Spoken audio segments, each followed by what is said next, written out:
Hello दोस्तों, नमस्कार। Welcome to back my YouTube channel Krishna study class में आप सभी का स्वागत है।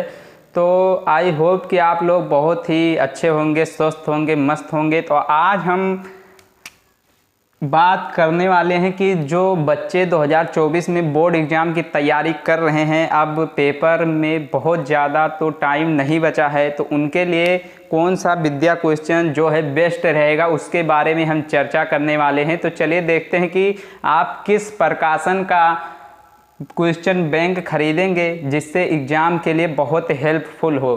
तो उसके लिए हम एक एक टॉपिक पर बात करने वाले हैं। तो आप लोग चैनल पे नए हैं तो सब्सक्राइब कर लीजिए एंड बेल आइकन को प्रेस कर दीजिए ताकि सभी नोटिफिकेशन आप तक पहुंच सके।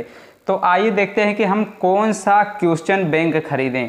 क्वेश्चन बैंक, कोई भी क्वेश्चन बैंक गलत नहीं होता है, बस आपको पढ़ना चाहिए और उसमें सब ऐसा क्वेश्चन बैंक ले जिसमें सभी NCERT बेस हो and long and short type question answer हो और जो है उसमें मॉडल पेपर की भी व्यवस्था हो। तो चलिए देखते हैं कि हमारा फर्स्ट नंबर जो है वो क्या होना चाहिए। फर्स्ट नंबर में हमारा होना चाहिए कि क्वेश्चन बैंक NCERT बेस पर हो, NCERT बेस्ड।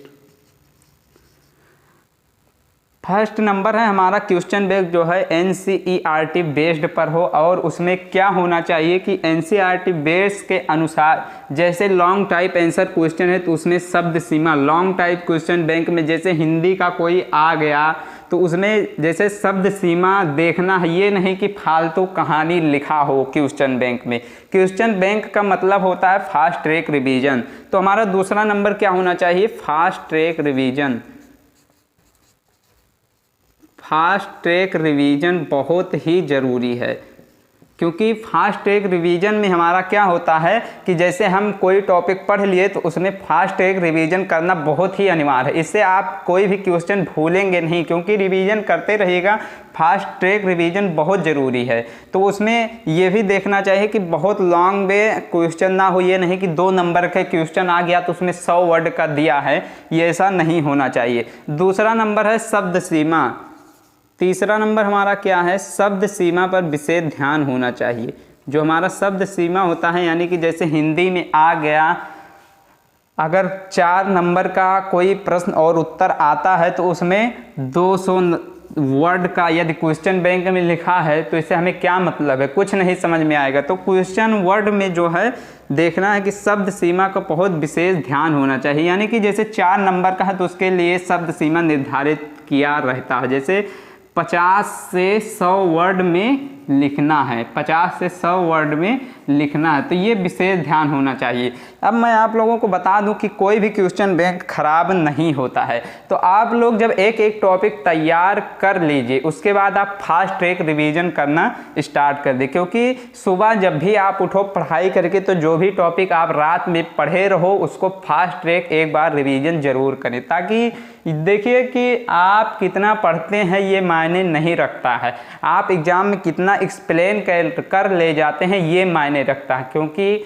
8 घंटा पढ़ने वाला व्यक्ति पेपर में बहुत कम नंबर लाता है और जबकि देखते हैं वही 4 घंटा पढ़ने वाला बालक अच्छे नंबर से पास होता है। तो इसका कारण क्या है कि आप कितना पढ़ते हैं ये मायने नहीं रखता है। तो आप लोग ऐसा क्वेश्चन बैंक लें जिसमें NCERT बेस हो, फास्ट ट्रैक रिवीजन की व्यवस्था हो और शब्द सीमा पर विशेष ध्यान दिया गया हो। चौथी बात हमारा क्या है कि इसमें मॉडल पेपर, यानी मॉडल पेपर से आपको बहुत ही हेल्प मिलेगी, क्योंकि मॉडल पेपर में आपको एक ट्रिक मिलेगी कि पेपर में कैसा आएगा।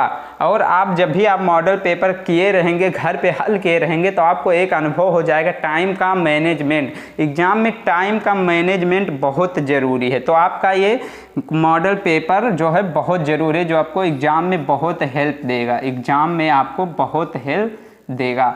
तो ऐसे कई क्वेश्चन बैंक हैं जिसमें से आपको कोई सा भी लें, पर ज़रूर देख के जितनी बातें हमने बताई है उसको देख के आप ले लें। अरे कुछ बच्चों को ऐसा लगता है कि जैसे वो कुछ भी नहीं जानते हैं, जैसे जैसे पेपर करीब आ रहा है उन लोगों को ऐसे लगता है कि जैसे उनको कुछ भी नहीं पता हो या कुछ नहीं पढ़े हों। तो आपको घबराना नहीं है, पेपर के टाइम ऐसे सब लोगों को होता है। तो आप लोगों को घबराना नहीं है, बस पढ़ना है, क्योंकि बिना पढ़े तो कुछ होने वाला नहीं है। तो आप लोग इतना देखिए, जैसे कई क्वेश्चन बैंक आते हैं, राजीव प्रकाशन हो गया, राजीव का हो गया, विद्या का हो गया, अवतार का हो गया। तो ऐसे कई क्वेश्चन बैंक आते हैं जिसमें आप सभी क्वेश्चन बैंक लीजिएगा। जो भी बातें हमने बताई हैं उसको देख के आप लोग क्वेश्चन पेपर खरीदिएगा। 1 मिनट हम आपको दिखा दें कि राजीव का प्रकाशन जो है NCERT बेस पर था। ये देखिए, ये है राजीव प्रकाशन। राजीव प्रकाशन में देखिए यहाँ पे इसमें मॉडल पेपर की भी व्यवस्था है, half yearly exam and pre board के एग्ज़ाम की व्यवस्था है। तो देखिए इसमें कैसे दिया हुआ है, तो आप लोग ज़रूर क्वेश्चन बैंक को देख के लीजिएगा। यहाँ पे देखिए लिखा है NCERT बेस, यहाँ पे देखिए तमाम कई बातें लिखी हैं। तो आप लोग जो भी क्वेश्चन बैंक लीजिएगा उसको देख के लीजिएगा। और आप बहुत ज़रूरी है कि आप अनसॉल्व पेपर को सॉल्व कीजिए, अनसॉल्व पेपर को सॉल्व कीजिए, क्योंकि अनसॉल्व पेपर में कई प्रीवियस ईयर क्वेश्चन रहते हैं जिससे आपको एग्जाम में बहुत हेल्प मिलेगी कि किस टाइप का क्वेश्चन आता है, कैसे क्या करना है हमें।